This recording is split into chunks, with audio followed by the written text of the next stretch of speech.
Seems it's time for a start. Hello to everyone. We are very pleased to greet you all here to a very extraordinary event which starts this year with a very interesting discussion. Um, what are the trends in telematics in 2022? It's the great time for us to think about it and to hear about it from different parts of the market. So I'm presenting ourselves on behalf of organizer of the event, but uh, I'm pleased to introduce you to the moderator of today's discussion and Mr. John Grigorchevich from Phoenix Alusi, Indonesia, the integrator company with so much of experience of doing some great projects in telematics, will moderate the discussion today. John, here you go. Great, thanks, Maxime. So firstly, welcome to Tim and Ksenia and to all of the participants who are here on this webinar. As Maxime said, the world today and the world that we operate in is under constant change. And this is something we have to deal with every day. And the challenge for us is we don't know what's going to be around the corner. So hopefully in this webinar, the speakers will give you some insights as to how they see the market developing within 2022. What are some of the challenges that they have been able to pick up with this, the trends that are happening now? And what are some of the guidelines that you as integrators and partners can use in these trying times to not only retain customers, but also add additional customers and services into the lines that you currently have. So without further ado, just a bit of housekeeping. At the top right-hand corner of your screen, you have your chat button, which a lot of you already have found, but also where you can ask questions for the webinar itself. The webinar will run for about 60 to 70 minutes on the discussion, and then we'll have plenty of time to answer your questions at the end. So without further ado, I'll hand over to Ksenia to kick off the session. Yeah, thank you so much, John. And first of all, thank you for Galileo Sky team that actually gathered us today. Unfortunately, virtually, but again, that's also a great opportunity. And as John rightfully mentioned, the market is changing, and the IoT market in particular is changing constantly, and that's the reality we are living in. And I think that one of the key changes that a lot of integrators and manufacturers and solution providers in general discuss is the supply chain shortages, what to do with the semiconductor shortages, how it affects the industry, what the manufacturers should do, and so on and so forth. And I think that Maxime will be able to elaborate more on from the perspective of the manufacturer here. But we as a software provider, solution provider, we do see that not really as a challenge, but also as an opportunity. The semiconductor shortages, they mean that less vehicles are manufactured, less vehicles are out there for the end user to purchase to expand the fleet. Therefore, from the first sight, what the solution provider could think in telematics, okay, so less vehicles, I do less sales, I do less installations. But actually what I think that it's an opportunity for us to stop thinking about our business as selling units, how many units are sold, how many vehicles are equipped, but think about the value that we bring to end customers. It's important to think not only about the number of vehicles we equip, but also what each and every solution we install bring to the business of end customer. And sometimes it's actually the optimization, and it's actually the clear idea, okay, so I don't need actually that many vehicles. because I can do my deliveries, I can do the trips with lesser number of the vehicles. So again, here, I really see, this as an opportunity to, change the mindset a little bit and think what each and every telematics unit can bring to the business of the end customer. And Maxime, that would be great if you can, Yes, thank you. Well, that's a great point, actually. Totally agree with that. So in case I have not enough vehicles to do my job, I should optimize it somehow. And how should I optimize my fleets?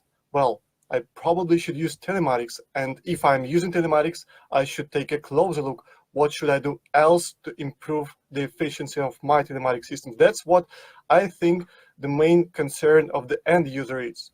At the same time, the concern for the integrator and those who are affected by that supply chain malfunctions are the car dealers.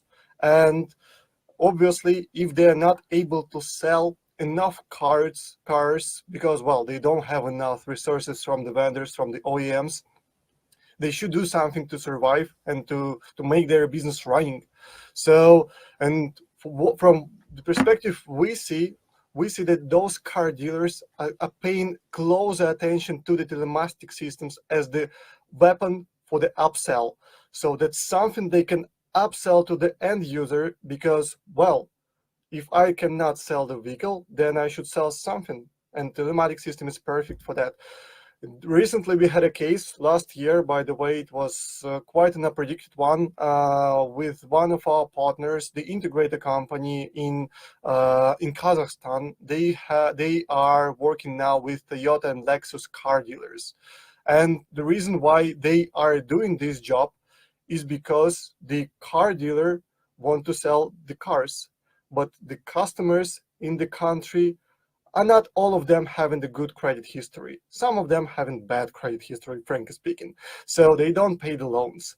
And what they have proposed to that car dealer, what if we equip the vehicle you sell with telematics system, get to know to that client that wants to buy the car from you that the tracker is installed, and if he doesn't pay the loan at the time, we can block the engine and not let them drive it.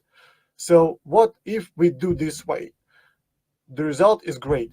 The guys who are having the bad credit history are able to buy the vehicle.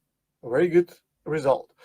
The car dealer who was afraid of selling the vehicle can sell the vehicle and earn money, which is also a great result. The integrator earns money because he did the job. He found a way to sell the telematics system to the niche which was never been used before. So, and the car dealers are constantly looking for these opportunities right now because, well, they don't have enough power to sell. They don't have enough goods to sell. And that's the idea. So, luckily enough, our site, Galileo Skyamine, and as far as I know, Escort guys producing the sensors, we're not that harmed by the semiconductors deficit.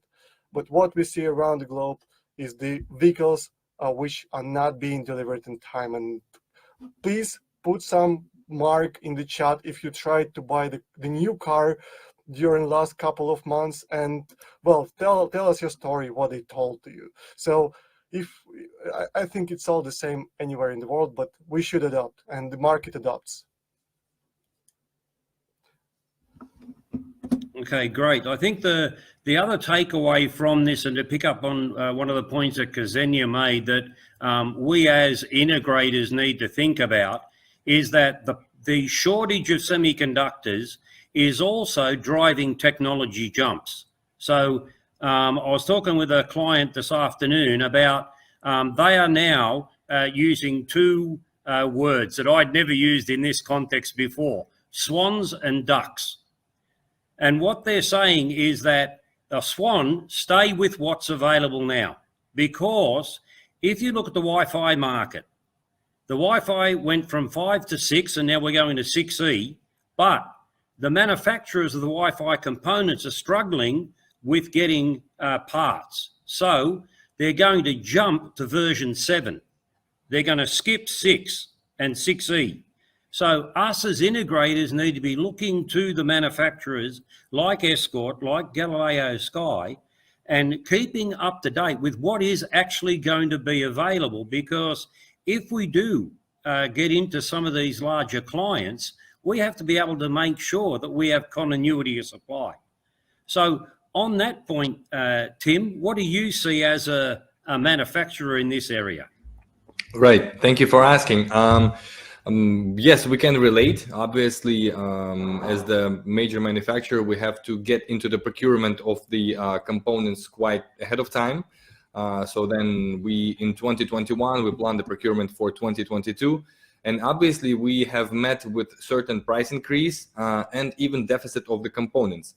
You know what? It actually pushed us to find some new ways of communication with the sensor. A simple example, we have introduced the new model of the same wired sensor.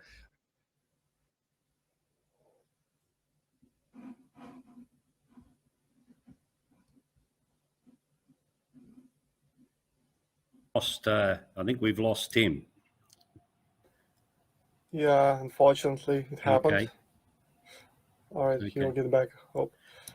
So, Maxime, from your perspective, what do you see as picking up on Tim's point about the disruption of the supply chains? What advice would you give to integrators as how they should be planning for their inventories and their projects?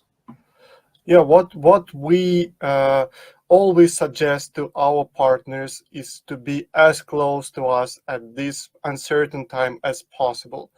The sooner we have information, the sooner we have, the more opportunity we have to do actually the project. Because, well, sometimes it's absolutely impossible to get the devices delivered within a month. Because, well, the lead time for some of the components might be 6 months or even 12 months, whatever.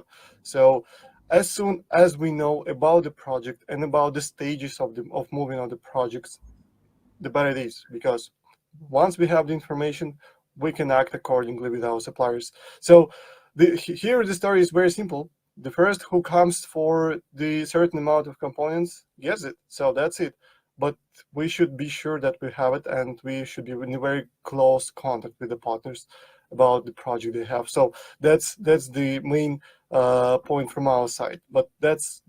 Luckily enough, we are once again we are fine with that at this moment, and we have survived through to 2021, not delaying the supplies very much, and all the devices were available at the moment.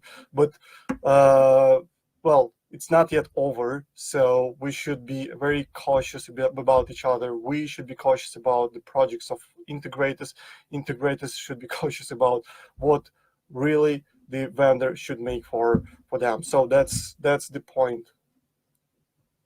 Maxime, so Tim has come back, so you can pick up from where you left off, Tim.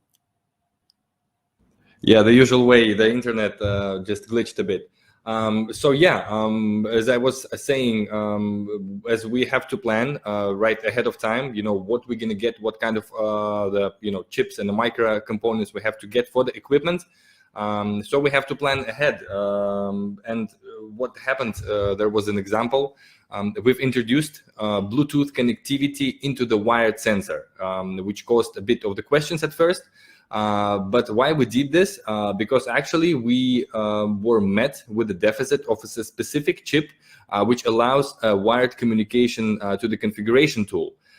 Instead of trying to procure it at more expensive price, we've decided to introduce Bluetooth connectivity to the wired sensor, so that we can connect to the wired sensor by the smartphone app and configure it. Yeah, and this is the way to go, improvising and planning ahead of time, obviously. So we didn't meet that bad of the problem. We make quite a simple device, but I know guys like Galileo Sky, it's a very complex device that you guys manufacture, so it also takes some planning, I'm sure. Yes, indeed. Our logistics doing great. All right. Great, thanks, Tim. So, Ksenia, given that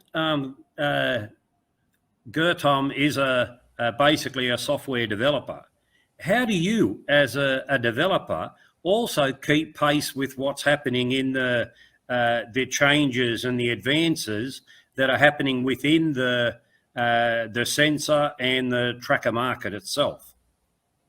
First of all, of course, we stick to our motto. We are hardware agnostic. And of course, we are open to the integrations of the new solutions that come to the market.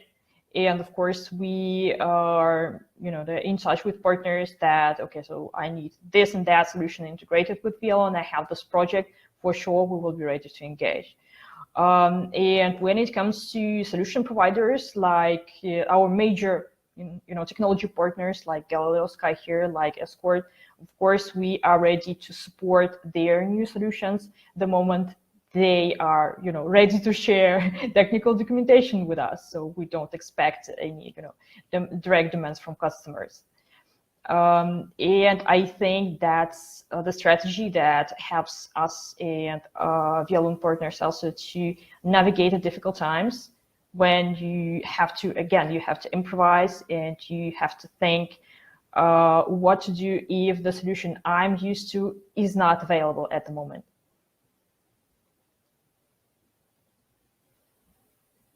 One of the other areas that also is starting to move in this market is electrification.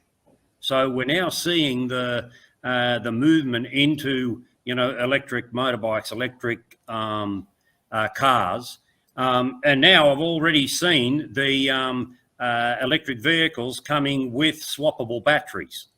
So no longer do you have to sit there and charge at a charging station. You turn up at a station and basically swap out the car battery itself. So a 3-minute turnaround is what they're now chasing. So Ksenia, can you give us a bit of insight into what, from a Wheelon perspective, you're seeing changes that this electrification will bring? Yeah, I do agree with you that we would see the increase of the electrification, and from our perspective, that change is driven by different factors at the same time. So we do see, on one hand, the state regulators that are committing to introduce more electric vehicles. They are committing to cut carbon emission. And for example, the US is planning to have 50% of the vehicles they have as electric ones by 2030. So that's definitely will drive the change. And at the same time, I think that's an impact of the COVID-19.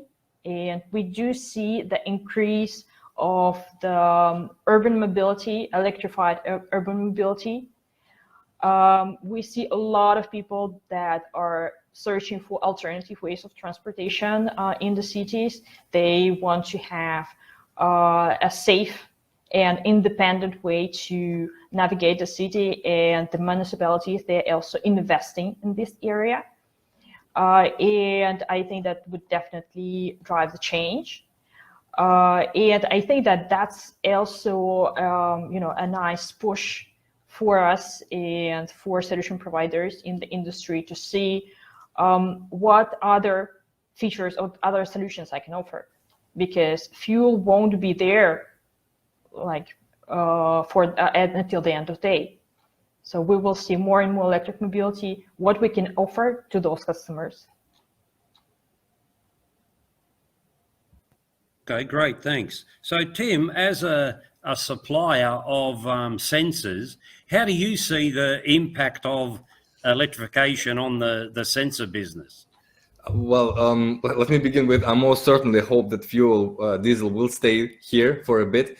While I do agree with you guys about the electric mobility for the personal use, we see plenty of electrical vehicles. We see good big manufacturers, switching their lines, assembly lines, even converting the gasoline engine engineered cars into the electrical type. But I think when we talk about heavy machinery, specifically not even transportation, but mostly construction, mining and things and so on, my opinion, and many people do agree with this, that it will stay longer to be powered on by diesel longer than the regular vehicles, because for some technology, not so advanced, the battery technology is not so advanced as we know. However, our company does some developments of additional sensors that we might be discussing this later on, about how much information people now want. So it's not only the fuel that we are able to monitor. We can monitor temperature, humidity, rotation, axle load, weather parameters by autonomous weather stations. We could monitor. We're also working on the industrial gas analyzers. So it's all interconnected. It's all sensors. We still make sensors. Maybe sometime in the future, our company will move away from the fuel level sensors. Maybe they will become obsolete. But I think for the heavy machinery, it's still going to be quite enough for for us young professionals to be able to sell them, to manufacture them. Okay, great. So, Maxime, from your perspective as a supplier of the devices that connect the sensors and then connect into the subsystems of the vehicles, how do you see that electrification from a Galileo Sky perspective? That's definitely. But first of all, I agree with Tim. I totally agree that fuel will be with us for some time. So not till the end of our days, but for quite a while. But the market for electrical vehicles is growing. So, and we should take that into consideration, developing the solutions we have. So from perspective of the GPS tracking, nothing is being changed actually. So there is the same CAN bus, so we can receive the same data from the CAN bus. There is the same resources that should be saved. Electrical power is the second resource at the cost after fuel actually in most of the companies. So it is also should be saved and controlled somehow. We also should help the drivers to drive the better route, to drive the better performance, doing it more safely. So these challenges are still there, but this is actually the place where the integrator might be creative enough to suggest something else to these guys who are doing the electric transport or are using the electric transport. So for example, recently I had a talk with the company who is producing AVAS systems, ADAS systems, so it's quite a widespread thing, but AVAS is something I have never heard before, but it's quite widespread thing around the world already. The problem with electric transport, it is too silent. It is unsafely silent. So the people around don't hear the vehicle while it is moving. So in many countries, the legislation now becomes a very, very strict to the electric vehicles and making them become a bit noisy. So they think that people and human is used to the vehicle should make some noise. And here is the story behind that. So we are doing some project for car sharing for electric vehicles in some of the countries. And at the same time, we are discussing the opportunity to be integrated with that AVAS systems. So we can modify the volume, the sound, the volume of the sound inside the city and outside the city, do something else, deliver CAN data to this block, more CAN data to this block, so it can react accordingly to get some firmware update whatsoever. And then we decide with the solution that the car sharing provider might offer to the end user who is actually using that electric vehicle. Why not to insert in the application they use to order that Tesla the solution that will help them to choose the sound of the vehicle. So not only the regular engine vehicle, but it can sound like UFO. So just for fun. And why not to charge extra money for that? They can. Will somebody buy that? Definitely. So that's, well, the place for the creativity. We are doing the same job on the same four wheels. The engine is a bit different and the tasks are a bit different, but how creative you are is the main thing. So that's the idea. Okay, so that allows the integrators to look some innovative ways of adding noise to the actual vehicle. And I can relate to you don't hear them. When I was in China and they have electric motorbikes, You really have to have your wits around you because you just don't hear them coming. So on that point, you also touched about the ADAS. So, Ksenia, I want to hand this over to you. What, from a developer perspective, do you see around the video world and AI? So the things around the behavior management, the ADAS systems, where do you see that market sort of heading in 2022? Yeah, video telematics is the boss, definitely. So everybody around talks about that as some of the next step, probably the next step before the vehicles to become autonomous.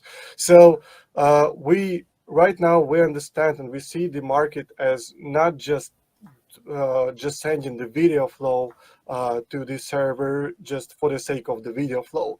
It's not a very essential thing probably right now. What is the most important in all this story about video telematics is how can you understand that something is going wrong. And ADAS and DMS, driver management system, is something which is, well, definitely bring a lot of different revenues to the integrators in 2022. These systems are now being combined with different telematics systems. So, for example, from our side, we've been integrated with few brands who are doing the ADAS systems, and we deliver the alerts to Vialon, and, well, the fleet owners may decide what's going wrong. Is it the real alert, and see the image of the driver or of the road, and to make decision on whether to find the driver or not, and do some stuff actually with that. So so that's the idea. We are all emerging. There's different parts of telematics market, so we cannot say that well, MDVR is the one thing and that's it. So before it was MDVR sending data to its proprietary server, which is actually was used before. Now it's a bit different. It's about artificial intelligence that will analyze what happens on the road and give the fleet owner a very good information to make their decisions. So that's what we see about this particular topic, and it's clearly a buzz. So that's something that will drive it. Okay, so Ksenia, from a software developer's perspective, the challenge for now starting to work with AI type systems and being able to send commands and configure the system, especially when yesterday I was talking to a technology company that's now talking about dynamic AI. So the ability to customize the AI to actually suit the environment that the driver is in. So what are your thoughts as far as what are the sorts of challenges that a developer will have, as well as how they would advise their partners on how to make use of this technology? Yeah, thank you. So first of all, I definitely agree with Maxime that the market of videos is changing rapidly. And when we first integrated maybe one of the first devices, the customers were asking for streaming video. I want to connect to connect to the camera and see what's happening in a cockpit. Now the customers, they are way more sophisticated. They understand that it's not the right use of any IoT solution, because the manager should be aware about the bad things going on. The manager doesn't need to connect, to watch the driver 24/7. And that's definitely the change that we see. And this change is also driven by the companies that come from autonomous driving field. The solution providers that initially started to create video AI solutions for autonomous vehicles, they are starting to push forward the aftermarket solutions too.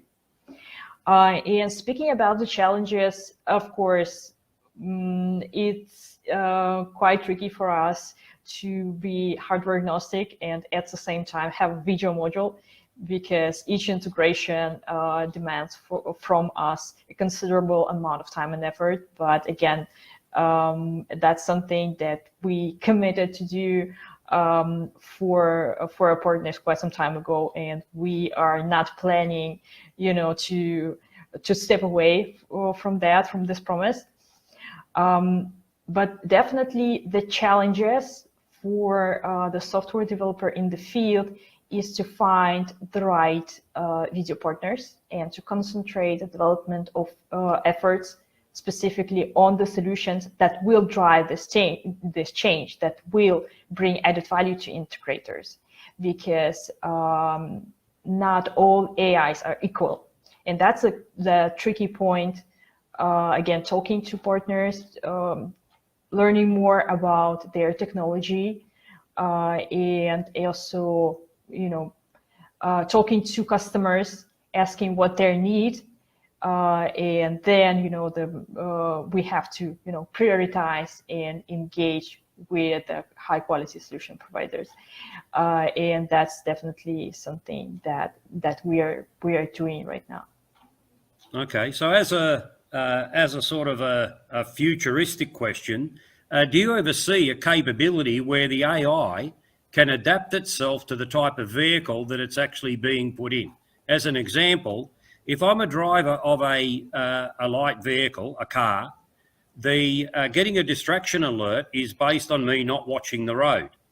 But if I'm working on a crane or I'm working on an excavator, my dwell time of looking sideways, it's part of what I have to do on my business. So if the AI can't adapt to that situational, sort of its situational awareness, do you think that could be an opening for a software developer to say, okay, you enter this type of vehicle, I do the interfacing to the AI, and I will now configure the AI based on the vehicle type? I think that's something that we should expect in the future. That it looks to me like an obvious next step, because what is the AI?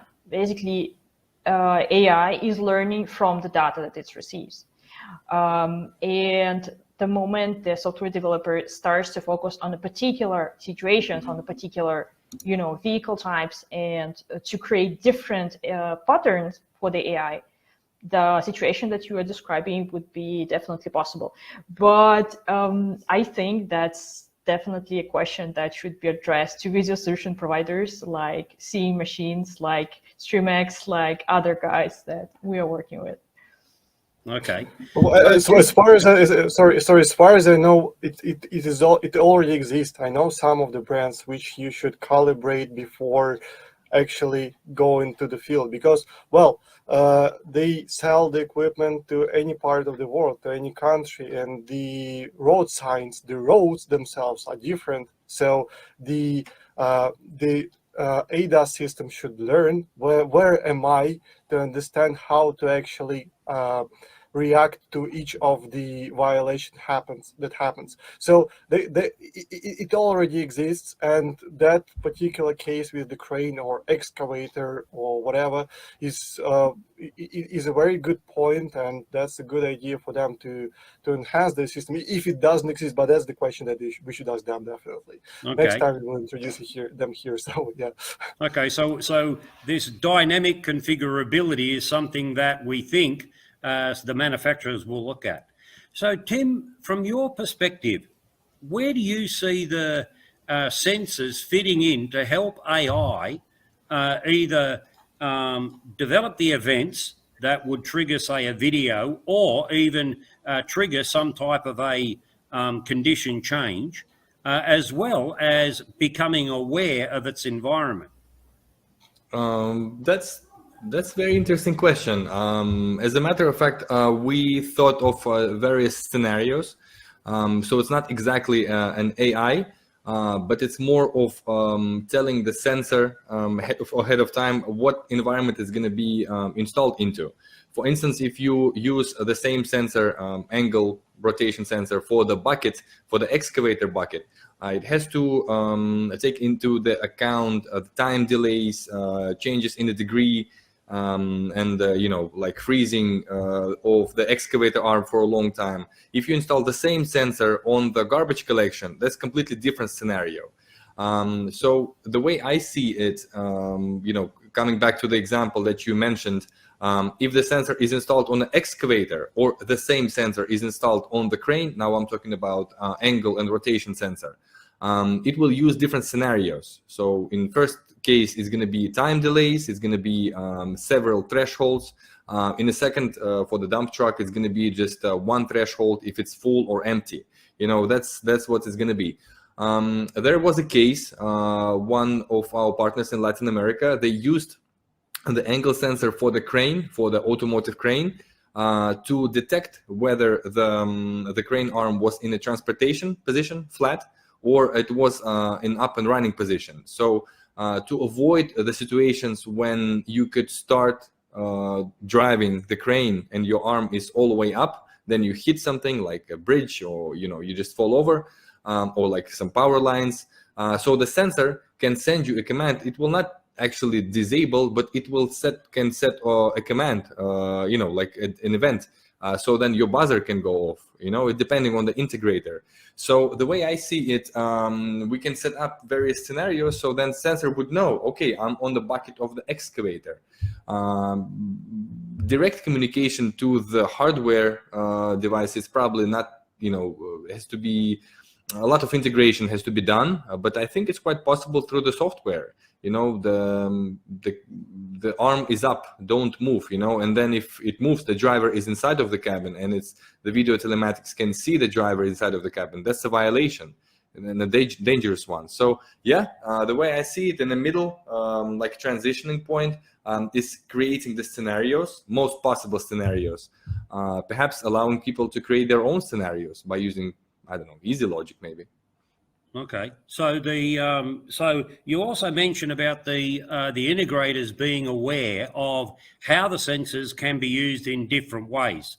So I was talking to one customer who tried the AI in their early days, and he had a different sort of translation for what AI stood for, and his translation was another idiot, because if it's not configured right, then it can cause a lot of problems, especially if it's triggering some sort of condition automation. So, Maxime, what do you think about the where and how integrators should be thinking about how to work with devices and with AI in the future? So what they should be thinking about from a knowledge perspective? Well, I think the main thing here is not to do AI for the sake of AI. The main thing to do is understand what the customer needs.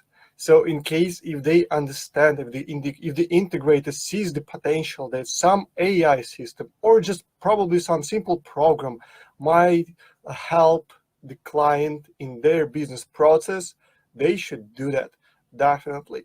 We have the cases when even not the AI, but Easy Logic helped the retailer to understand where they can actually unload the truck and to let open the truck actually and to unload the vehicle, because they should do it next to the shop.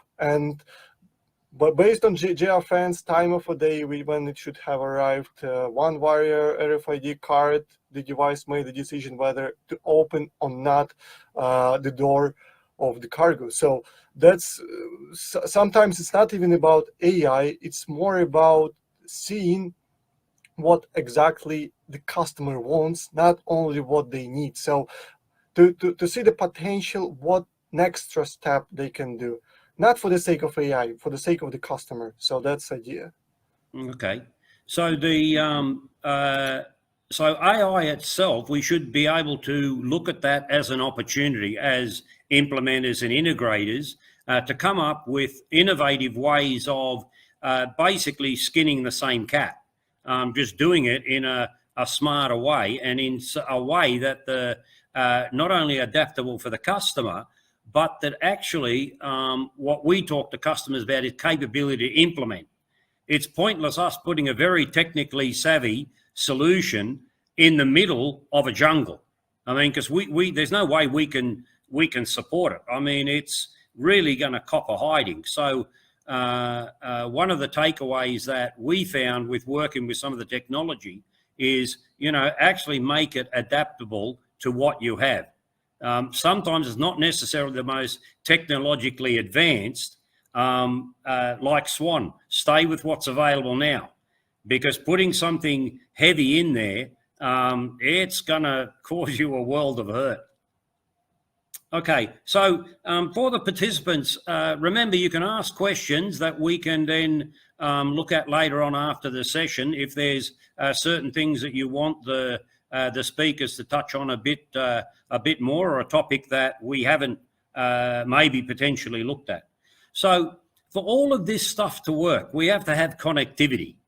So that connectivity space is also changing. We're seeing LoRa, we're seeing, Tim, as you mentioned, BLE and the different flavors of BLE, Wi-Fi, and 5G. So we're now seeing a lot of telcos starting to move into that that 5G area. So maybe if I can start with you, Ksenia, what do you think about the impact from a software developer's perspective of having the capability of 5G? Well, from the software developer perspective, we would definitely see an increase of data that we are receiving.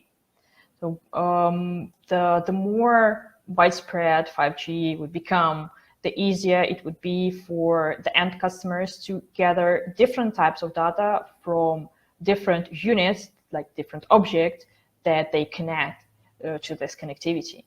And that would definitely drive the development of different BI reports that will help the managers to take more sophisticated, more based decisions. And at the same time, we will see more and more solutions that use machine learning to navigate through this huge wave of data which is coming to a software, because at some point the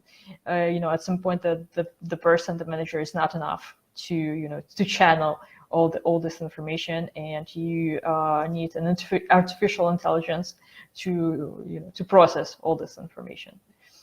Okay. So, Maxime, from a device developer perspective, the changes that are happening in the telecommunications market, so movements from 2G, 3G, 3.5G, 4G, now 5G, what are some of the challenges that you as a provider see, especially when you get different flavors of, like we have in 4G, we have Cat 1, we have Cat 1M, some work in some countries, some don't work in other countries. So what are some of the heads up that you could give to the people who are on the webinar about what 5G can bring and what may be some of the challenges? Yes, thank you for the question. It's a very good one. From what we see, the main thing that we should take into consideration that 2G or sometimes even 3G are being shut down in many countries around the globe. That's the fact. So somewhere in some places you cannot reach any connectivity not having at least 4G module on. So the governments are restricting importing other than 4G trackers already in many countries. So that's the process which is ongoing. And well, if someone from the audience have not yet faced this issue, probably in a few years you will face it.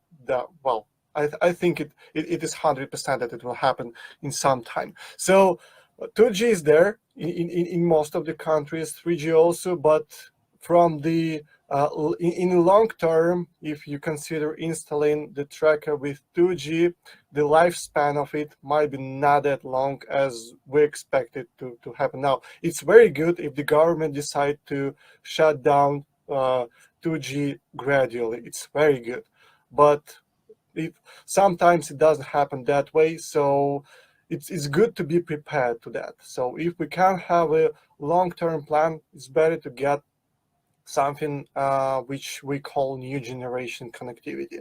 5G is there, but mainly on the exhibition leaflets. So personally, from our side, we have not yet seen a lot of 5G models which we can deploy on the tracker, and practically we have not seen any use in that, because even 2G is enough to actually prepare and to send enough amount of data, and 4G capabilities are not yet 100% open for most of us. And just another example, a few days ago, I had a meeting with one company that has a very great plan, and now it seems not like a dream. It seems something like very realistic.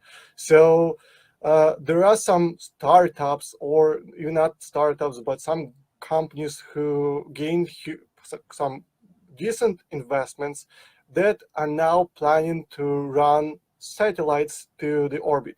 So, but the satellites for the connectivity, and not for the simple connectivity, but for 4G.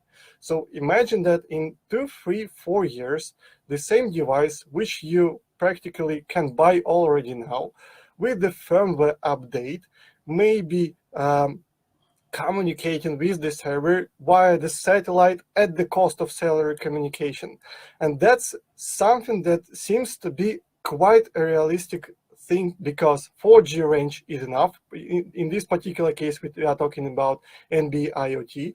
So its range is enough to reach the satellite in the space. It's enough of the power of the device, of the components, to run that firmware, which will at the dedicated band communicate over the satellite with the Earth. So it's very realistic that it will happen in a very soon time. You see that where the same Starlink system, the satellites are already there. We can see it on the skies, and they will give us the internet in any part of the world. So, and the same thing, and it's 4G for the connectivity, for the IoT, which can happen because it has enough power for that. So, so here are 2 points mainly. One point is that 2G and sometimes 3G is being shut down, and 4G is not yet fully deployed to be totally replaced by 5G just for the sake of 5G. So that's a few of the points from my side. Okay, I think that's an important point as well. I think I've seen some documents from the International Telecommunications Union talking about maintaining 2G, where all we really want is just basically messaging, and getting rid of 3G and actually utilizing 4G. Because we have one question from Baba about that when we do change the technologies, the costs are going to go up. So as we move from 2G devices to 3G or 4G or 5G, the economies of scale for a manufacturer look very, very different. And the investments that they've made in board design and in modem, the modem capabilities, that maybe the 5G devices are great, but we don't have a market for it. Or if we do have a market, it's not going to pay for it. So, Tim, from your perspective as a sensor player, does the ability to transmit basically globs of data at lightning speed, does that influence what you do with your sensors? So, are we going to get sensors that give us 1,000 parameters where we can go into analysis paralysis for the rest of our lives? You're right. I see this a demand for big amount of data for somebody who is very new in the field. They just discovered sensorizing everything, so they want this massive amount of data every second. But then at the end of the day, they have to pay the SIM card bill, and they cool down a bit. So they realize they don't really have to have all this huge amounts of data. We're not talking about video telematics now, though. We are talking about just events, like angle or fuel or temperature. My expertise in this case would be close range communication, so to say. It would be Bluetooth, it would be LoRa, it would be BLE connectivity. Yes, and also there is a demand for the longer range, like LoRa, stands for long range. We have a few devices like LoRa base station and the LoRa transmitters, and if it's a clear line of sight, the communication range between them could be up to 10 kilometers. I mean, in ideal conditions, so that's quite fascinating, I think. Also, people demand for the better connectivity of the sensors, BLE sensors. So there is a Bluetooth 5.0 technology, also Bluetooth 5.0 long range. Yes, it's most definitely is developing. And I can agree. I experienced 5G in Dubai once. I took the SIM card that they gave it to me. I put it in my smartphone. It instantly became 5G. I enjoyed it for like a few seconds, and then the traffic was gone. Like test gigabyte was gone. That's it. Yeah, I don't know. We will have to see. Most likely in some foreseeable future, we will be transferring huge amounts of data. Maybe it will become cheap, or maybe we will used to pay that amount of money for these modems. Some devices that we will manufacture, like fuel level sensor with built-in GPS and GSM modem, it will use some chipsets that are from the future. They're not being manufactured yet. So we are yet to see. We are yet to get into this field, and it's going to be a 4G. So 3G, in my understanding, is just slow internet. 2G is SMS, and 4G is something we could be seeing in a very close future everywhere. Okay, so given what's happening around this this whole area around the wireless communications and all the other things that we're now touching, one of the questions that we have is what is going to happen in regards to cybersecurity around these different trends? Will we, are we going to see hackers shift their focus from PCs and the normal networks to now going after smart devices? So what's your thoughts on that, Tim? It's a question specifically for a lot of programmers and a lot of people who deal in IT, younger people. They are very much concerned about it. What's going to happen if somebody is going to hack into my vehicle? There is most definitely that type of the concern, especially if the tracking devices and installed hardware allows for things like immobilization of the vehicle. You can kill the engine by hacking into it. In some cases, our sensors, somebody might try to to hack into the sensor, to change some kind of the parameter. I guess the answer is still the same. Encryption, it's like a war. Somebody tries to get into your vault, and you just make your locks more reliable. So on every criminal talent, there's going to be some good talent. So yeah, I think it's all about making encryption more sophisticated, making devices less less accessible by those hackers. Okay. So one of the other items on that, so Maxime, from a hardware, the device manufacturer side, what do you see as being some of the things that could be put in place to guard against this potential hacking of the systems? Well, we should stay autonomous, seems so. So it's hard for the tracker to stay autonomous from the fleet management platform because, well, we should deliver data there. So we should have the connection as much as possible and to bring as much data as possible as well. But just like Tim mentioned, encryption is the key, and the key of encryption for encryption should be stored from those guys, from those thieves actually. But another thing about security and cybersecurity, which I thought about, is some laws in some governments that are making the clients, especially the governmental clients, to leave the data inside the country. So not letting any data to go through the border. And that's what we already capable of, not only placing the fleet management servers inside of the country, but also all the device firmware servers, or to run the configuration within the country. It's all possible already. So from the perspective of the country, we are more or less safe because, well, we are not that affected by intrusion from the third-party country because we keep the data inside the borders. But from the sake of from like how to call these guys, bad guys, let's call them simple. So it's very hard to make the universal lock. We're trying because we are having the encryptions, and we definitely keep that in mind developing any other firmware we do.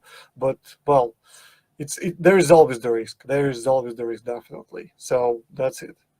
Okay. So, Ksenia, from your perspective about the and probably the question why I asked about smart AI.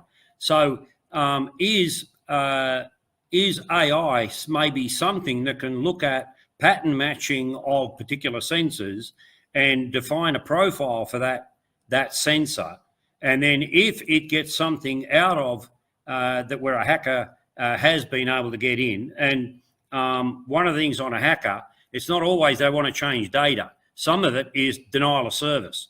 They'll take that device or that sensor off air. So we use a jammer at the moment to block GPS and block GSM. So where do you think could AI be an aid to help us looking at whether or not a message stream has been manipulated? Well, first of all, I would say that there are a lot of solutions on the market which are existing already to assure the security of the connection between your IoT devices and the platform, because a lot of connectivity providers, they are already thinking about that. They are already, taking care about that, and that's something which is already exists. Talking about the AI, I think that probably this technology can be used to detect some unusual patterns for the IoT device or a user. But again, that's something that that an IA provider would be able to answer.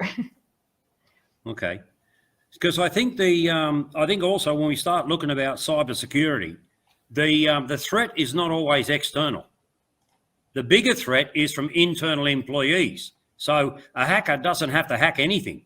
An employee can give them access credentials to either get in and configure a device or open up access via a number of different paths. So what do we think about how the companies or us as integrators should be having that discussion about the protection of the devices from internal hackers? And if you don't mind, I kind of would be first to answer. And I think that's a conversation that should be switched from technology to people, to working with people, to working with your employees, and making sure that you have a trust towards the people that are accessing IoT devices installed in customer vehicles. And that's something that starts not from AI, not from the technology, but from working with the right people. And after that, of course, that's about setting internal protocols, setting the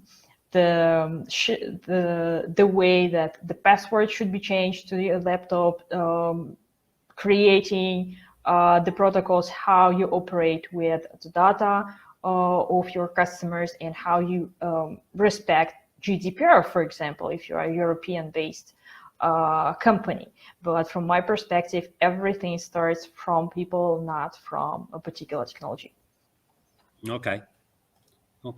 So there's a question asked about, with all of this technology coming in, where do we see things like edge-based computing happening? So from my perspective, we don't have connectivity all the time. I mean, we can't rely, going back to a to a server. And it also touches on another question that we have about where should the AI processing take place? Because for us, a SaaS model requires connectivity.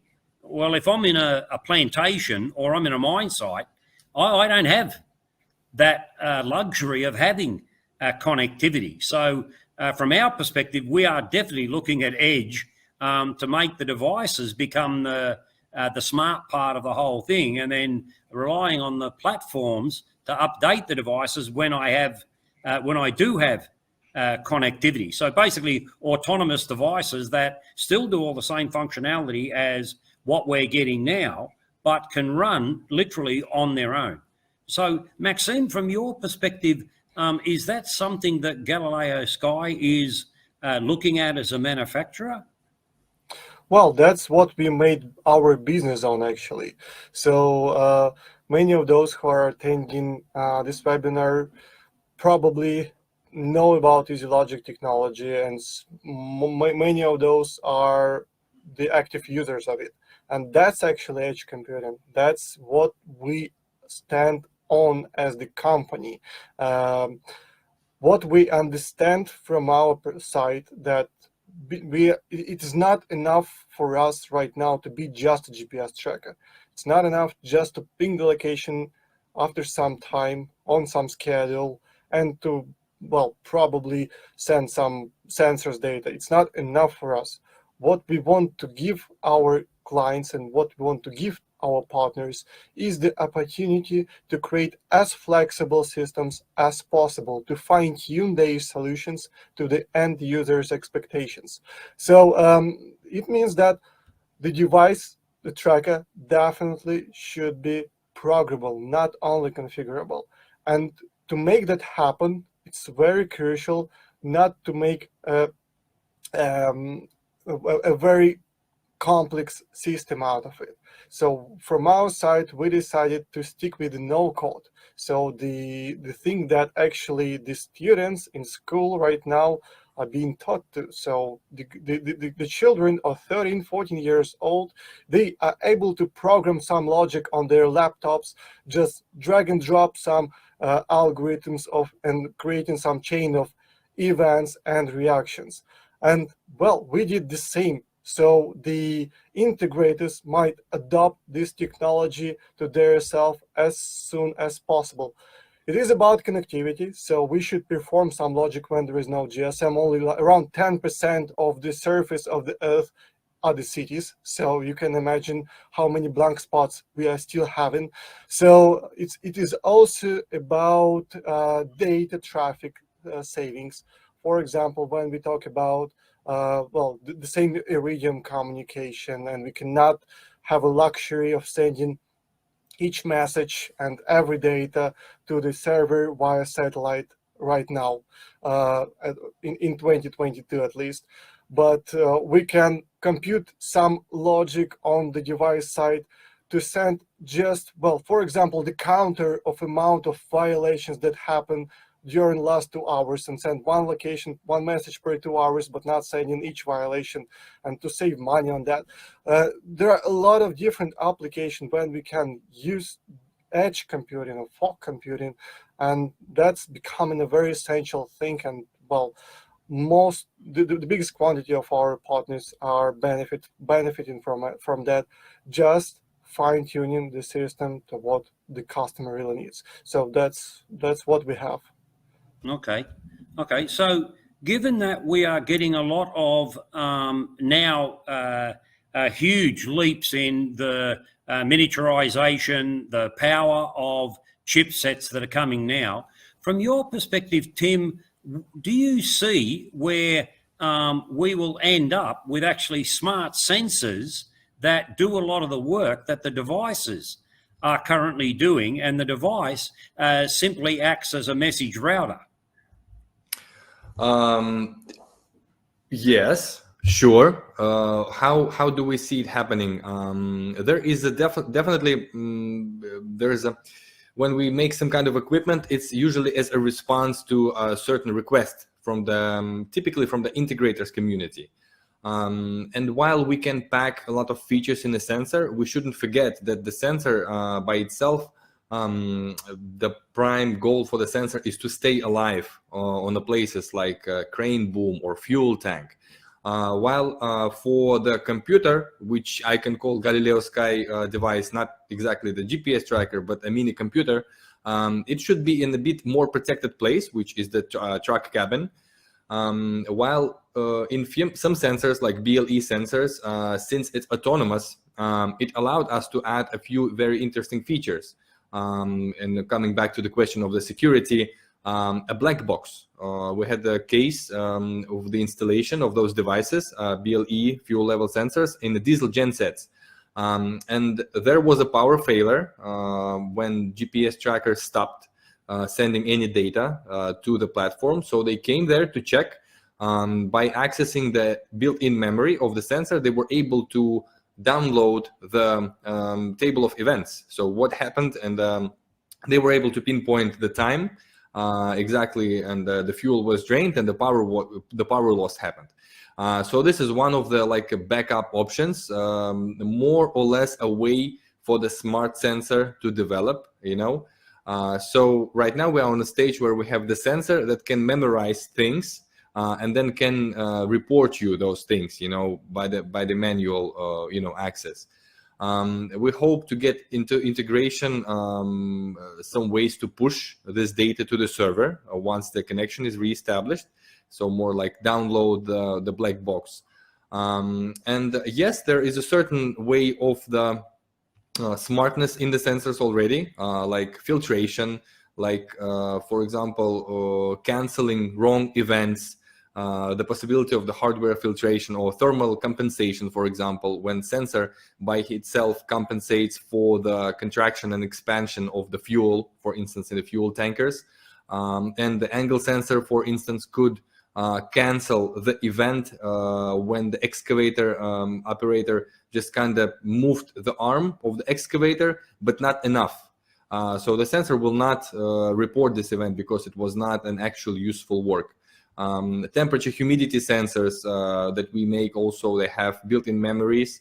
So basically you can drop one along with the shipment and then ship it to another country and then open it up in another country and see what was the temperature dynamics, humidity dynamics, was the package opened or not.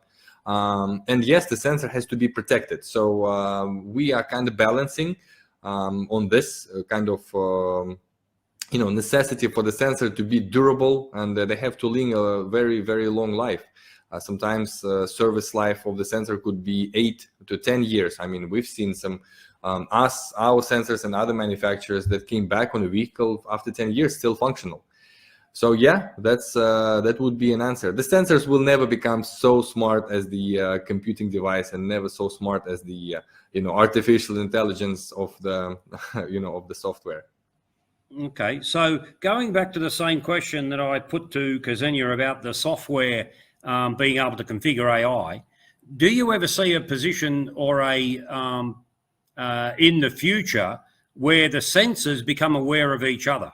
So the sensors can form a sensor mesh. Like you said, here are some sensors that can talk to each other and determine whether or not a particular condition is a condition of interest or an alert that we should have, or talk to the computing device, to the processor, to say, hey, I've got a situation that you need to be aware of.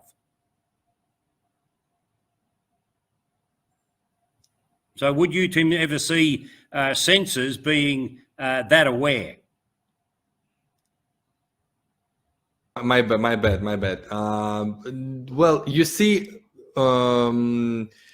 I don't think so, to be honest, because what we have, there is I would say the telematics would be divided in 3 layers. So we have the bottom layer, which is a sensor.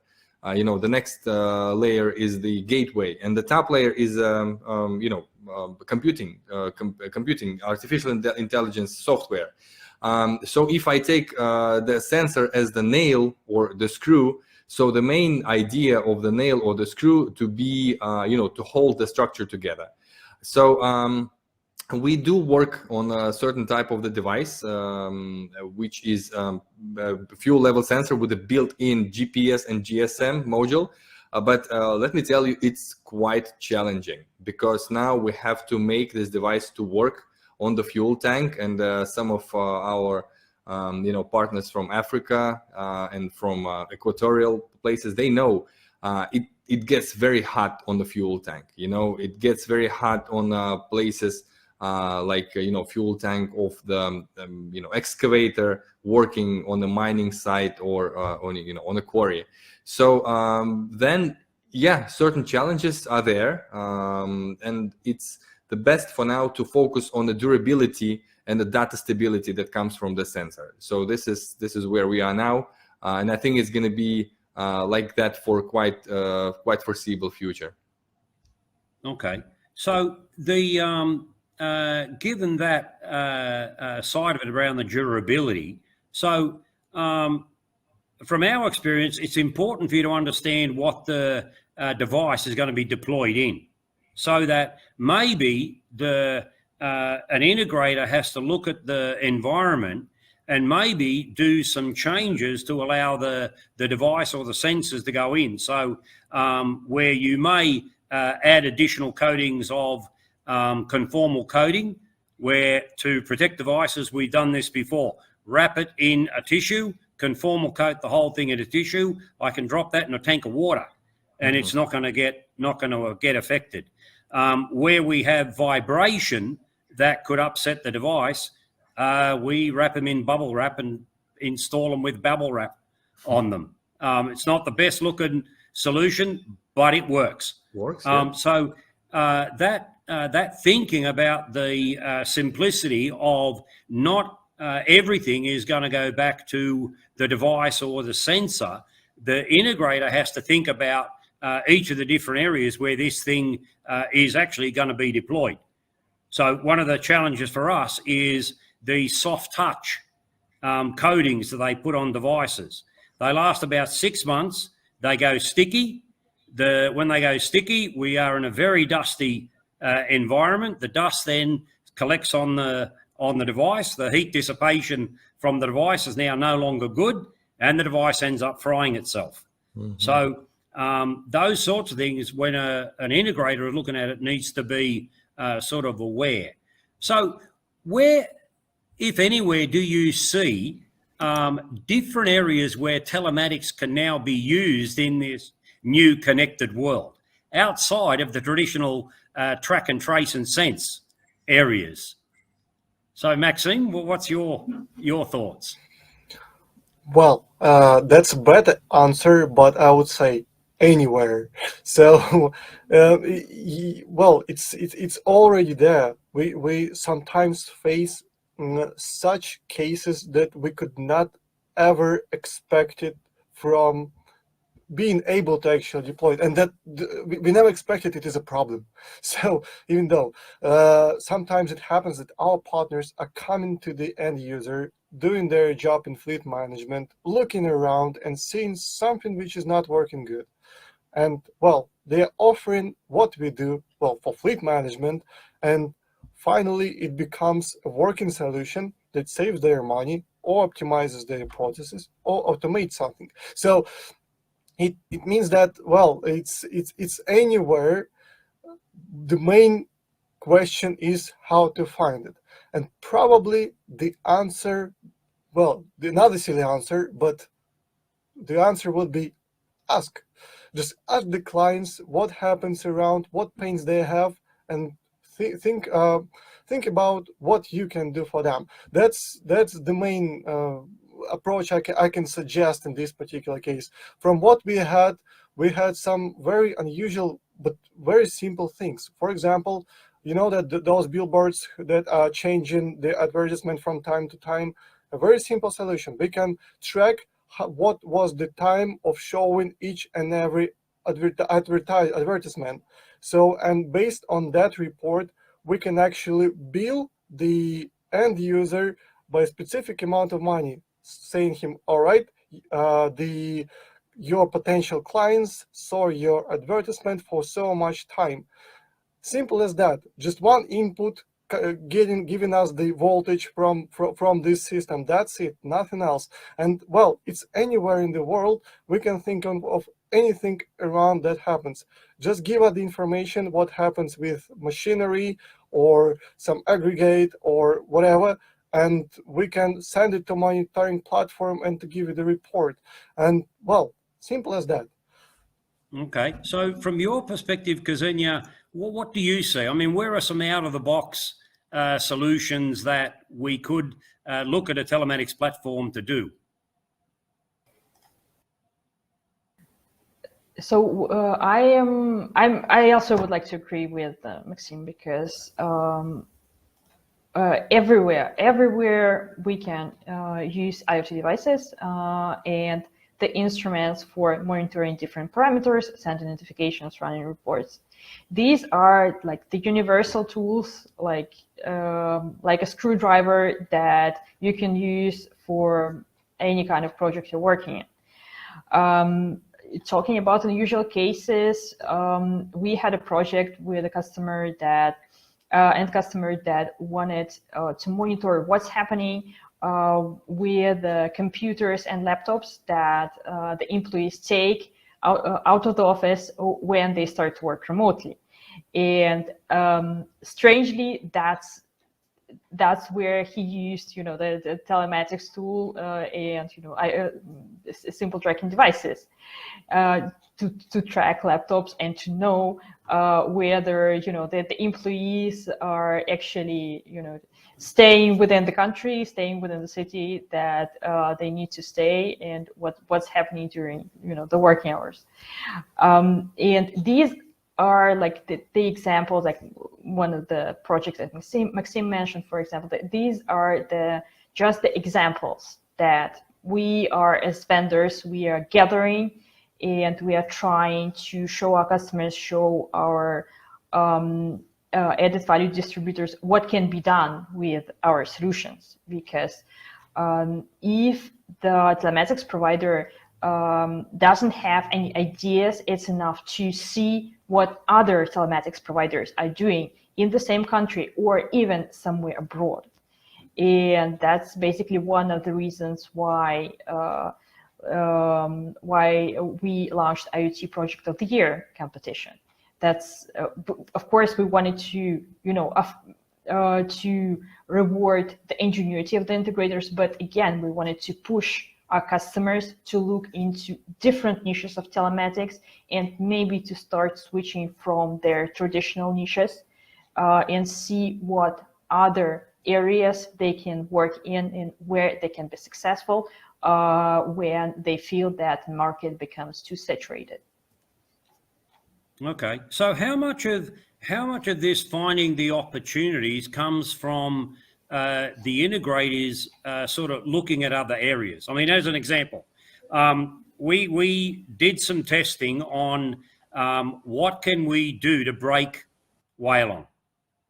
So we had a situation where we had a customer, and we had 31 above ground tanks sending 6 parameters each.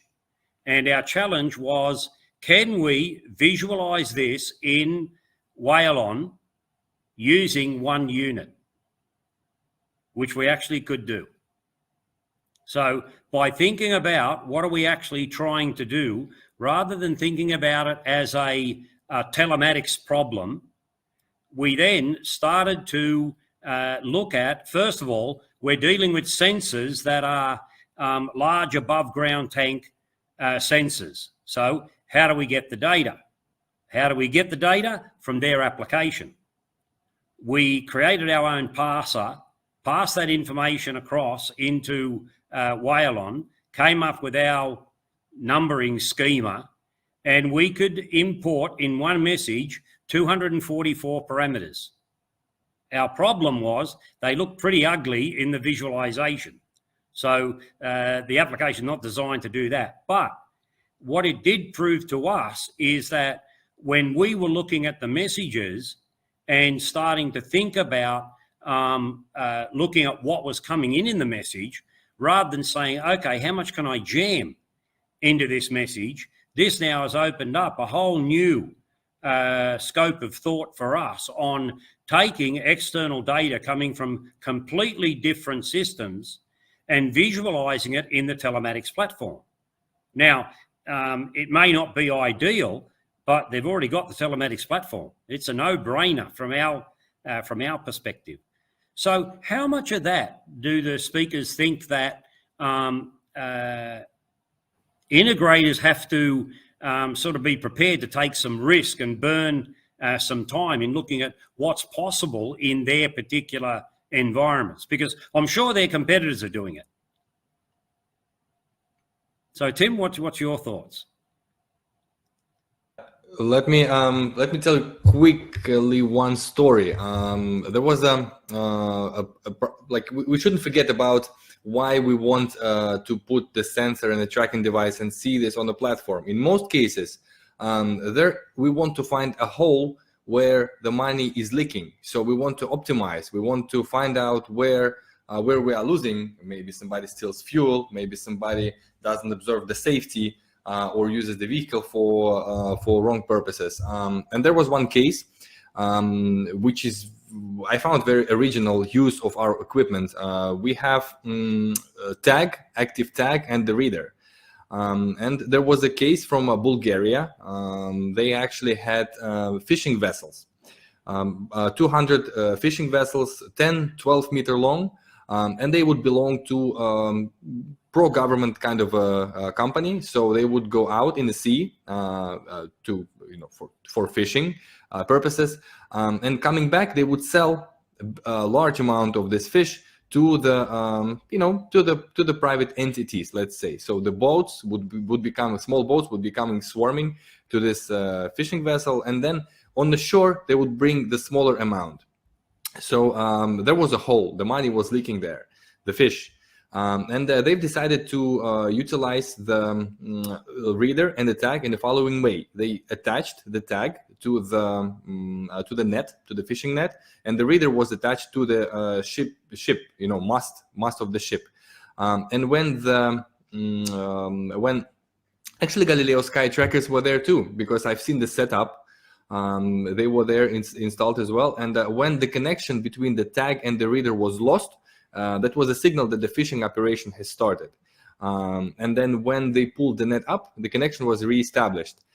It was just one of the tools for them to find out how long and where, obviously, the fishing operation was carried out. And yeah, there you go. That's quite an original way of the operating, answering this question, where do you see it could be used where we did not see it before? In most cases, it would be solving a money issue, like optimization of the business process. So I think that's why we install the sensors. That's why we install tracking devices. And I remember there was one case from Maxim about the greenhouse. Yeah, the tracking devices were operating the greenhouse, opening and closing the door. So yeah, anywhere you want to install the telematics system, to solve the problem, it will do. Okay, so probably leading on from that, I've already asked the question about the smart sensors, and we actually do have a question about whether or not the sensors can be smart enough to configure themselves and be able to be aware of what their environment is. But what about from the software side? So probably a question to you, Ksenia, to talk about, what are you seeing that the different types of companies that you're talking to at trade shows and whatever, what are they thinking about in regards to smart software? I would say that we hear a lot about different machine learning solutions and AI solutions, which are implemented not only in video telematics, but also in, for example, driver behavior analysis. And that's also like one of the examples of a solution that combines video with other, sources of data. And we've met providers that actually gather the information from different sources, from telematics platform, from video device, from different additional sensors connected, and their AI helps the manager to find the patterns in the behavior of their drivers and to see the link between the status of the road, for example, and the quality of driving, how these are connected, and to actually create some prediction. What are the chances that this and that driver will, let's say, misbehave on the road? What is, like, what are the risks that he will often use his phone often, that he will overspeed, and so on and so forth. But again, the question is how smart this AI and how we can trust these predictions, and how the technology is ready, for the market to give the manager, the instructions how to operate. That's definitely an open question, and that's something that we would like to see and maybe to test in future. Okay, so where do you see, if without going into the realms of AI, what about the moving into areas of just simple predictive reporting? So the system being able to get all the messages that are coming in, and then the user being able, like Maxime said before, drag and drop type of capability. Here's, I want to put together this report. I want this algorithm to run. Where do you see that fitting into the simplification of smart software?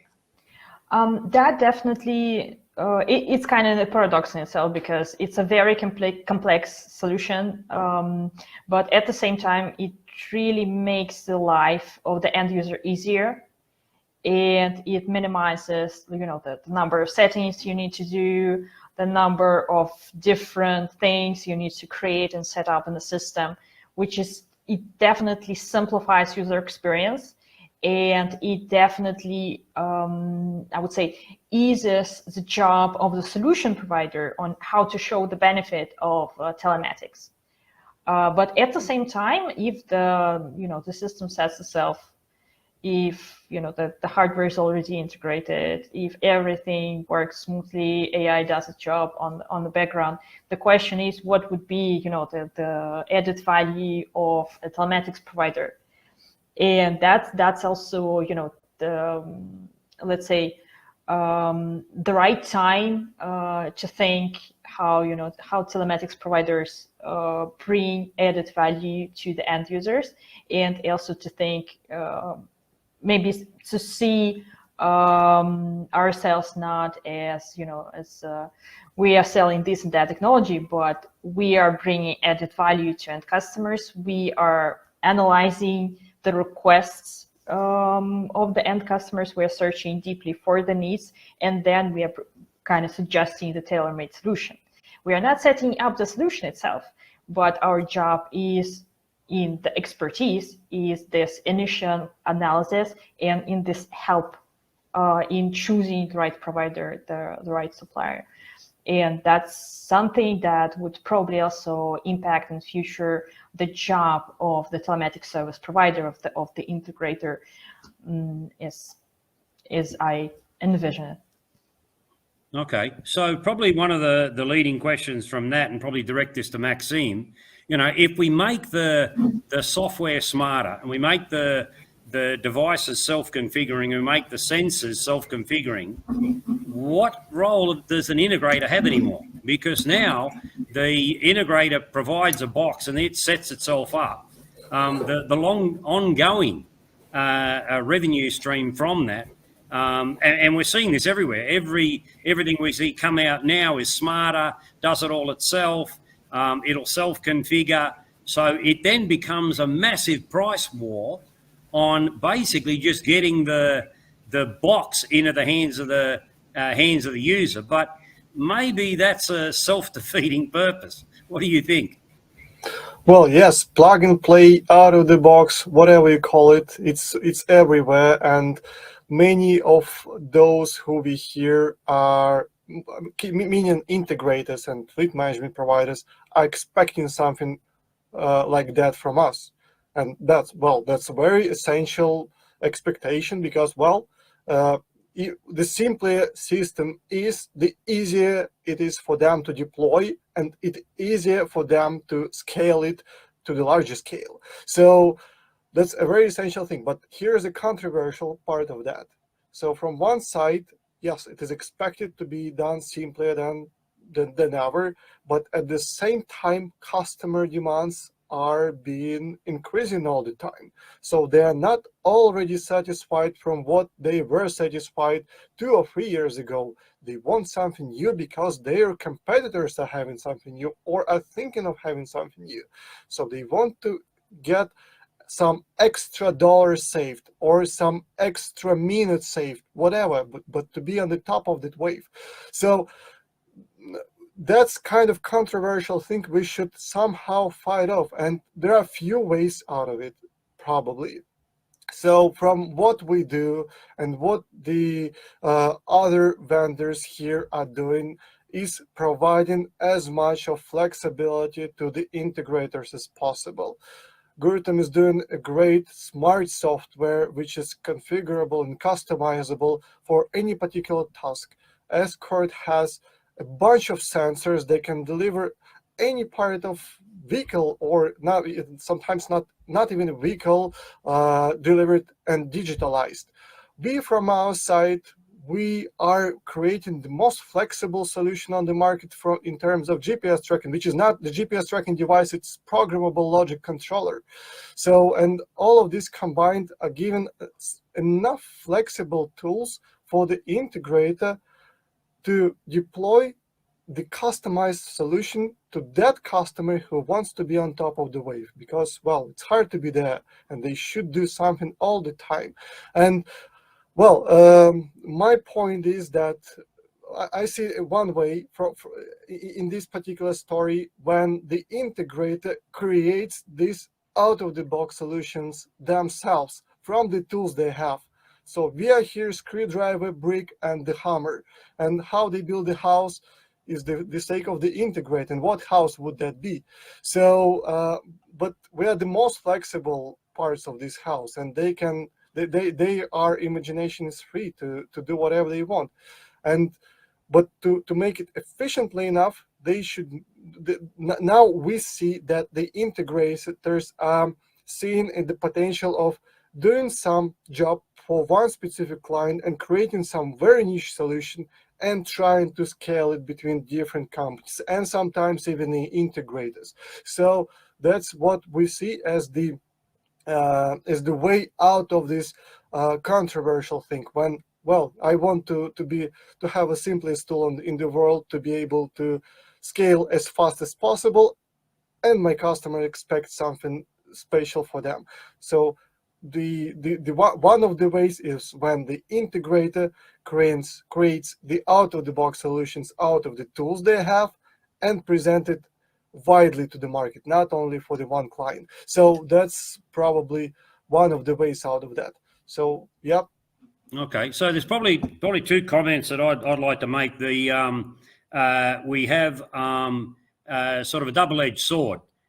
You mentioned plug and play. We changed the L to an R, because for us now it's plug and pray, because they don't always go together. And when they don't go together, you don't have a lot of scalability or ability to actually make it fit.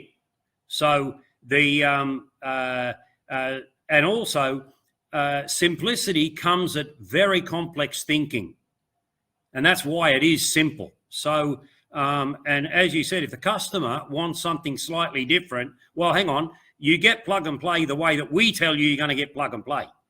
That's it. It's our way or no way. So again, this whole thing about an integrator deciding what market they want to be in, because if it's simple for them to do, it's simple for anybody else to do it as well. So the sort of double-edged sword.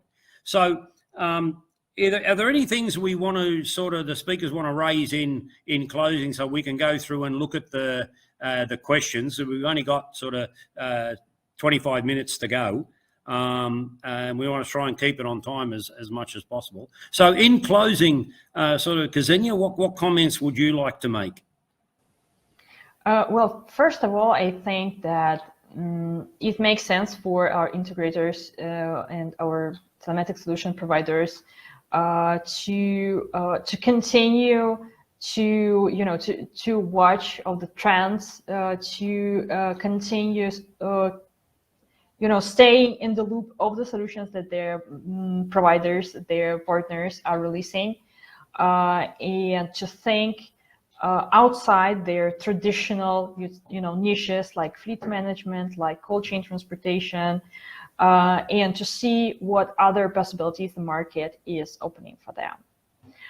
Because there are different areas that our solution, already existing solutions that they know that they work with, that can be applied. And of course, like we will do our best to assist here, and we will do our best, to put different projects forward and to, keep our partners aware of our updates in different things that we're doing in the industry. But again, we would like our partners to be with us and to really stay in the loop of different things which are going on. Okay, great. And Tim, in closing, what would you like to say? Yeah, sure. You see, all of us who got here, we talk about manufacturers, we talk about developers, and quite major integrator. John, you are. So we all have one thing in combined. It's certain kind of a passion for for making and inventing these solutions and providing it to people.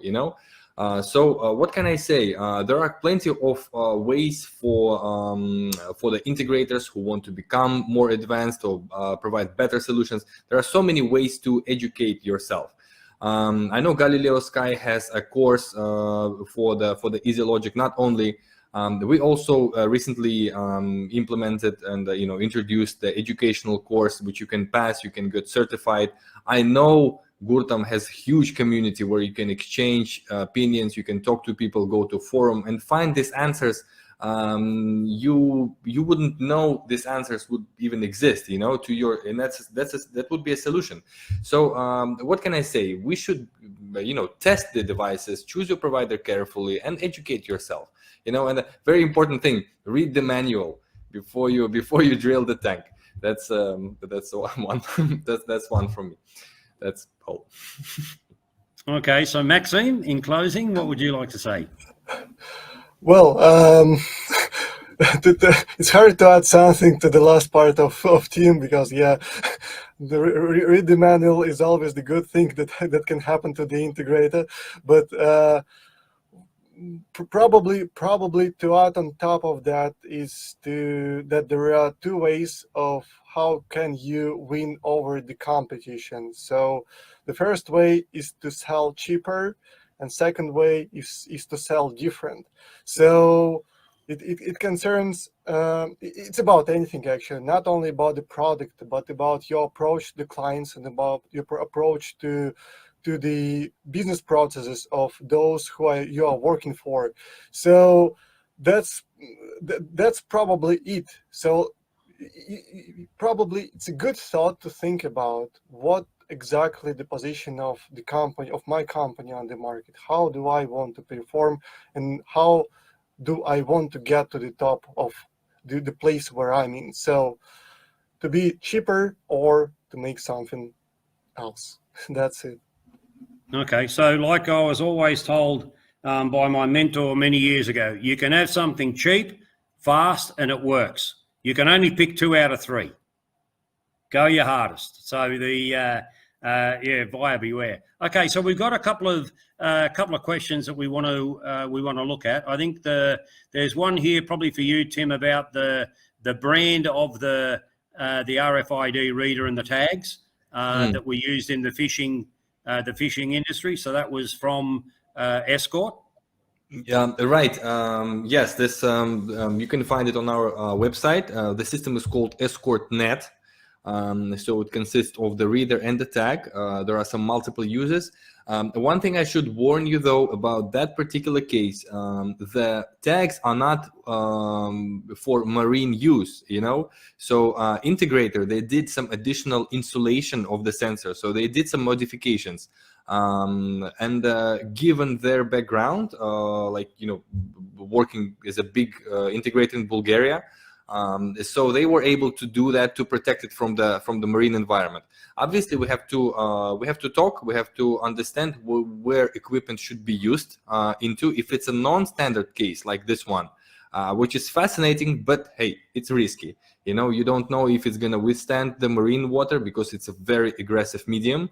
It did for some period of time, but then, you know, some things should be improved. And that comes to the point where we discussed it's better to let us know where the sensors would be used, because in a lot of cases we don't have that information. You know, the sensors are being connected to the tracker, and then we don't know where it was installed. It might get damaged if it's not installed in the proper way. But yes, long story short, the system is called EscortNet. It consists of the reader and tag. You can check it out on the website, and let us know what do you think. Okay, so just on that protection thing, I would advise all integrators to have 1 can of Tech Coat silicon and 1 can of Tech Coat polyurethane conformal coating. That thing will save your butt so many times in sealing something. But if it's going to be marine use, depending on the depth, make sure there's no air gaps inside those sensors, otherwise your plastic will collapse. Okay, so we have another question on any compatible hardware available that can scan vehicle OBD data and send that data to the device. So probably hand that over to you, Maxime. Your devices are capable of capturing the CAN data? Yes, absolutely. Both J1931 and both OBD. So there is no need to have some extra hardware that should be connected to the GPS device. There's no use in that. So it's all built in the device itself, and we try to create as flexible solution as possible. It's quite essential that in the vehicle world, all the manufacturers are doing some crazy stuff in the CAN bus and trying to hide the information from which is being transmitted actually inside of the vehicle. But we are trying to be as flexible as possible. Not only we have our database, but also we provide our partners with the tool to reverse engineer the data from the CAN bus or OBD. So it means that each time when we connect to the vehicle, we are getting the raw data, and each time we perform some action, I know, switching on the headlights, pushing the acceleration pedal, adding the fuel, we see that this data is being changed and fluctuating at that moment. So, and from the specific bytes and bit, we can find the particular parameter, the particular PGN that is dedicated to this specific parameter which we are looking for. So that's the story about that. Also, we are working on the CANbot technology, which is the automated thing for getting data out of the CAN bus. But it should be really soon. We'll let you know how easy it is, how easy it becomes to get any data from CAN or OBD, just plugging the device to the CAN. That's it. Okay, so there's another question on the, is there a requirement for mesh communication for sensors to overcome transmission issues and comms channel limitation in complex environments? So I can make a comment on that. I think the mesh is one way to look at it.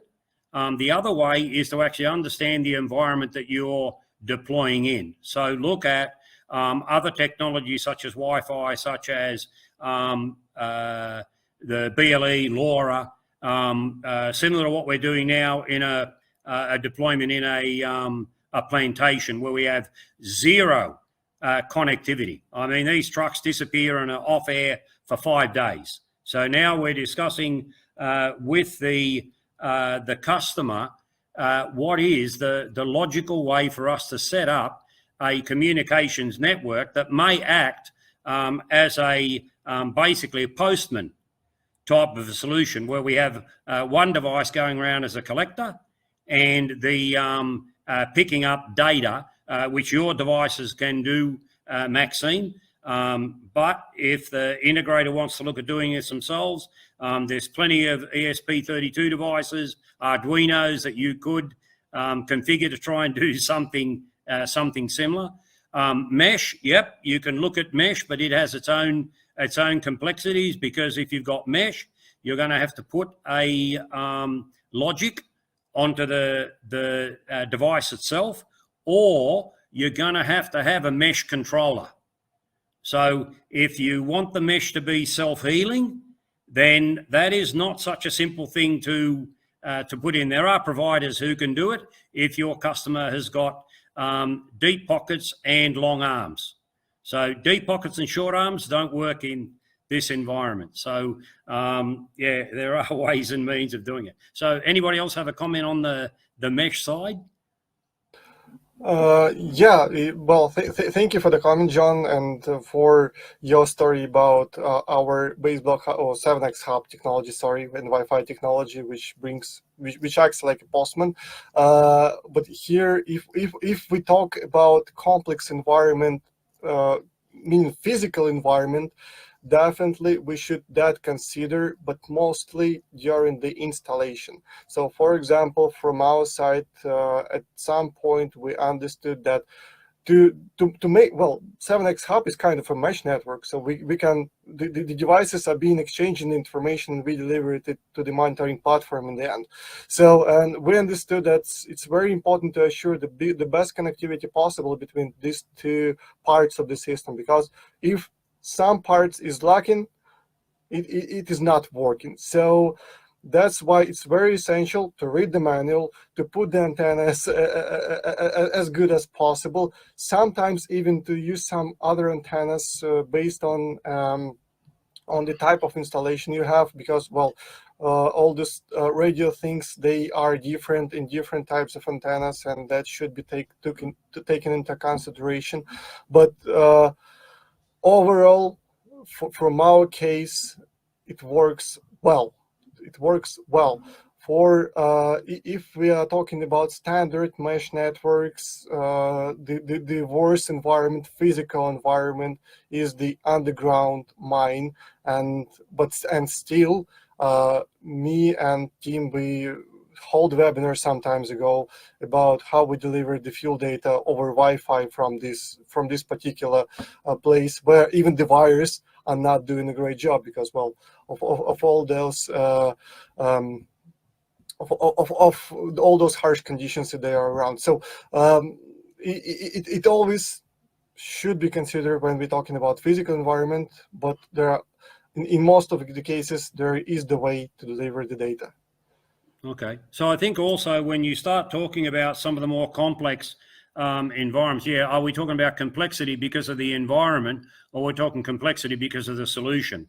Because where we've been caught out is taking wireless solutions in an area where we're getting blasted off the air by some transmitter that is interfering with the frequencies that we're using. So in one situation, we actually had to use our ace up our sleeve, talk to our telco partner, and get them to realign the antennas on the BTS. So they went and did a drive test. They got their technicians to go out, turn the antennas a couple of degrees, and we were operating. Having said that, please be aware that EMF, in the way of solar flares or any other EMF device, will wreak havoc on any electronics. So yeah, be aware that there are. We've seen some devices out there now being used to destroy electronics via basically an EMF gun. Okay, so we've got a question around the. Okay, so Yeah, this one will be an interesting one. What could be possible interactions and business of telematics in the metaverse? Let's see how good you're out of the... Yeah, I would say that's a very interesting question. And in case I could use a metaverse to interact with the customers that I can't interact physically, yes, I would definitely do that. So yeah, that would be an interesting opportunity. There is another extension of taking not the customer interaction, but using the augmented reality to actually visualize what the sensors are potentially doing, linking that, which we've actually started looking at, linking that to a knowledge base that the user will actually see the sensor data. The sensor data will talk back to an AI. The AI will actually start showing him how and where the fix should be done. Education, yeah, right. So you can teach people by artificial, what is it, AI? No, not virtual reality. Yeah, you Virtual put on the reality. goggles and then you install the sensor, or you teach people how to install the sensor. Yeah. Or I mean, we might as well have this webinar in the metaverse in some future. Yeah. The problem is in any of these emerging technologies, what is the actual real business benefit? Because we've got a lot of customers, we go to them with a solution saying, oh, we can help you with this, we can show you this. And the guys who have been there for a while go, well, so what? Show me the business benefit of it. You're just bringing another, like AI, another idiot into this. The guys should know this. If they don't understand it, no piece of equipment's going to tell them and take over from experience. So the same thing with the knowledge sharing. Okay, well, you can look at an item. I can visualize the temperature being shown across an entire area, and then identify which spanner you take out of your toolbox and put it on which nut on the device to start to tweak it. But at the end of the day, the human still has to, these things are physical. So doing a virtual repair is not going to help you when it's a physical item that's broken. Okay, so we've already spoken about the sensors themselves being able to collect the data and be able to send it back so they make decisions a la Alexa. There was one question about the in regards to the amount of solutions that are being now provided for the video side of it. What are the sorts of things that people should be considering when they're looking to select cameras for the for these types of ADAS or the driver management systems or any image-based processing solution? So maybe Maxime, do you have any comments on that? First thing that should be considered is what does the customer expects from the system. So what is the reason they want to see what happens within the vehicle or on the road while the vehicle is moving? There could be different reasons, and based on that, the decision should be made what kind of MDVR or ADAS or DMS would be implemented. And not even which kind of the hardware, but which scenario it will be operating at. For example, we had cases when the MDVR system helped the retailer to run the live stream with the dispatcher center, who will look around at the request of the driver around the truck and see if it is safe enough in a quiet criminalistic country to open the truck or not.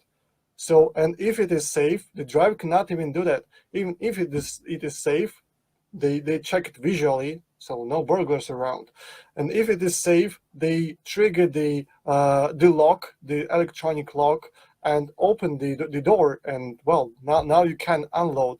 That's one of the case of how MDVR is.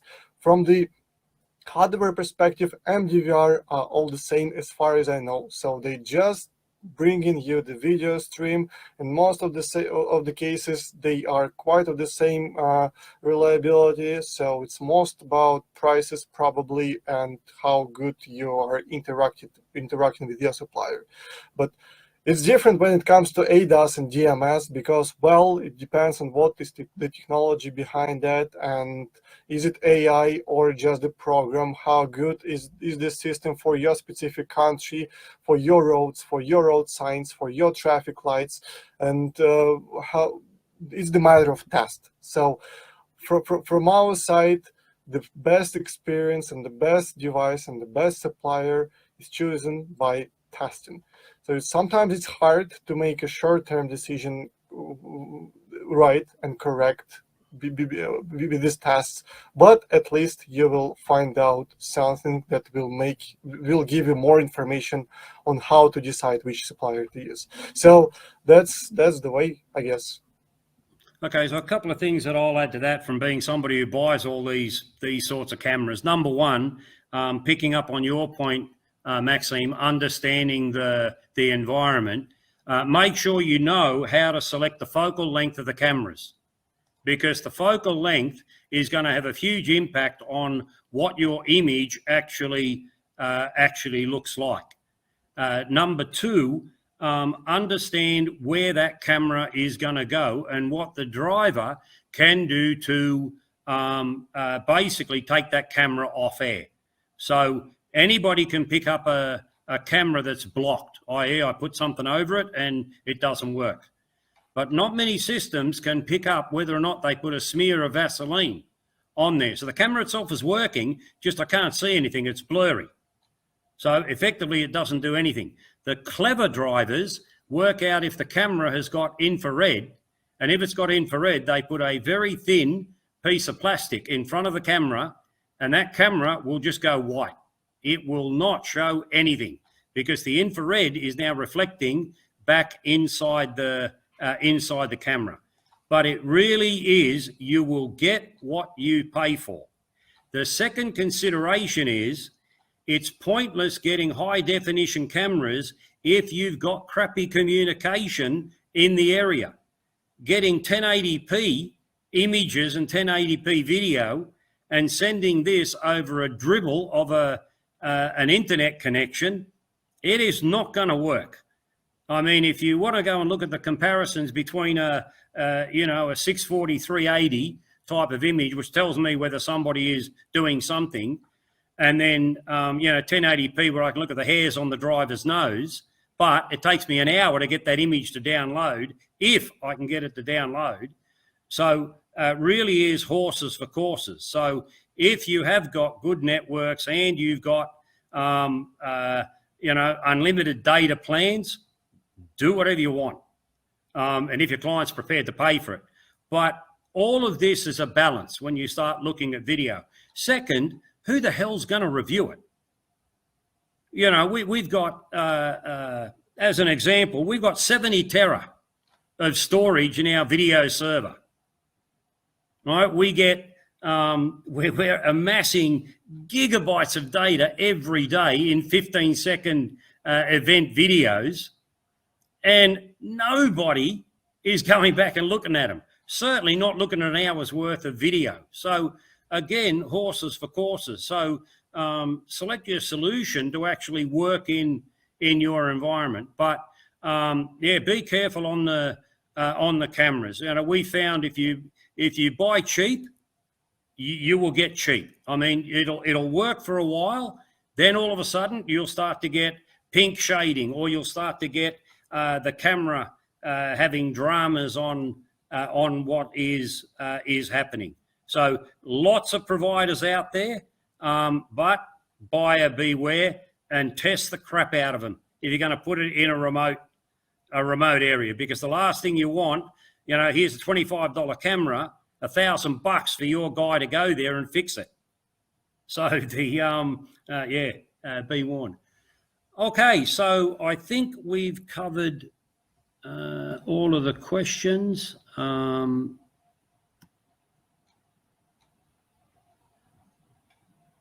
Yeah, I think we've got them. We've got them all, and we've come up to time.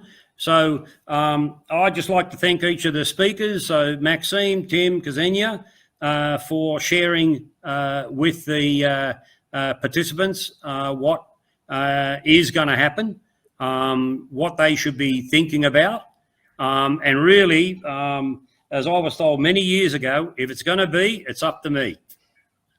So it's not the vendors, it's not the software suppliers, it's your business. You need to be watching what's coming on the horizon, because our competitors are no longer other telematics companies. They are IT companies. They are OEM truck manufacturers. They are OEM vehicle manufacturers, because they're putting sensors in, they're putting connectivity in there, and they're charging us to get access to it. So, yeah, at least look at it. And hopefully this will be one of many sort of seminars that we can do on this sort of topic. Yeah, thank you, everyone who has joined us today. Special thanks to John, who, well, proved himself like the extraordinary moderator of this discussion, sharing his vision and his experience. Well, on a free basis. You should charge for that. Very Definitely. true. Thank you. Very true. Yeah, Yes. I'll remember that next time. yeah. Ksenia, team, thank you for joining once again. It's always a pleasure to see you all on our webinars. And the best thanks to all those who has joined us from the participants. It is a very great pleasure to see you all here, especially those familiar faces that we see all the time. And stay tuned to the new things, stay tuned to the new events we will hold very soon, and stay tuned to all the updates that these guys in front of you will share with you during this year, because, well, that's what will change, probably not 2023 but 2022. So yeah, stay tuned, stay focused on your goals, and stay healthy. Okay, so please, guys, protect yourself from Yeah, protect yourself from corona. That's a really nice advice. Yeah. All right, thank you, everyone. Thank you. Okay, goodbye. Thank you, Goodbye. everyone.